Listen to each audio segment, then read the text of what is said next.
Perjalanan pendidikan Indonesia, filosofi pendidikan Indonesia, demonstrasi kontekstual.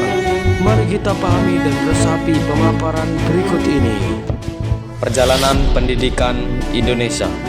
Pada masa sebelum kemerdekaan, pada tahun 1854, beberapa bupati di kabupaten mendirikan sekolah kabupaten yang dikhususkan untuk calon pegawai dan bertujuan untuk keperluan tenaga pemerintahan. Pada tahun 1854 juga, Bumiputra, sekolah yang berdiri hanya 3 kelas dan berfokus pada membaca, menulis, dan menghitung didirikan juga. Pada tahun 1920,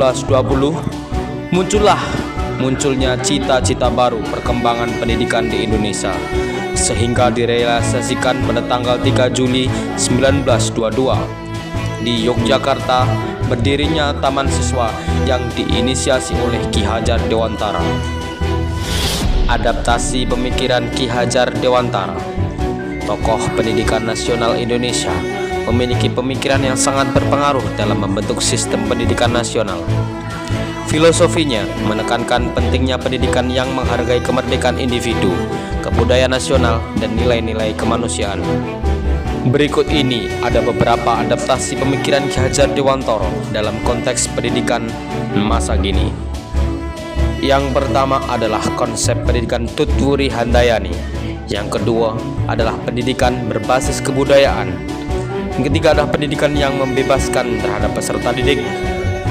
Konsep tri pusat pendidikan, pendidikan holistik dan humanis, pembelajaran sepanjang hayat atau lifelong learning, pendidikan demokratis dan inklusif.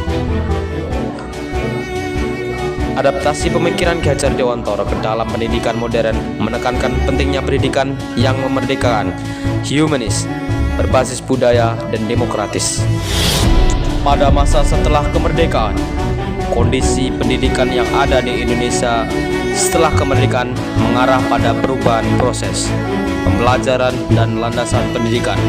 Setelah kemerdekaan Indonesia pada 17 Agustus 1945, perjalanan pendidikan Indonesia mengalami berbagai transformasi yang disesuaikan dengan kebutuhan bangsa yang baru merdeka.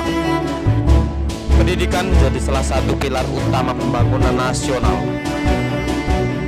yang mengarah pada kemajuan bangsa Indonesia. Perjalanan pendidikan Indonesia pada abad 21 terfokus pada kebudayaan, sikap berpikir kritis, dan pemecahan masalah, kecakapan komunikasi, kreatif dan inovatif, serta kolaborasi atau kerjasama. Pendidikan di abad 21 telah mengalami perubahan signifikan, dipengaruhi oleh perkembangan teknologi, globalisasi, dan perubahan kebutuhan dunia kerja manusia. Pada abad 21 ditandai dengan berbagai perubahan besar yang dipengaruhi oleh teknologi, globalisasi, dan tuntutan dunia kerja yang semakin kompleks. Dengan fokus pada keterampilan abad ke-21, teknologi dalam pembelajaran, pendidikan inklusif, dan pengembangan soft skill, sistem pendidikan harus terus beradaptasi untuk memenuhi kebutuhan masyarakat yang dinamis. Tantangan seperti kesenjangan akses teknologi dan perubahan industri harus dihadapi dengan inovasi dan kebijakan yang berkelanjutan. Terima kasih, kami mengucapkan terima kasih banyak. Filosofi Pendidikan PPG Prajabetan 2024.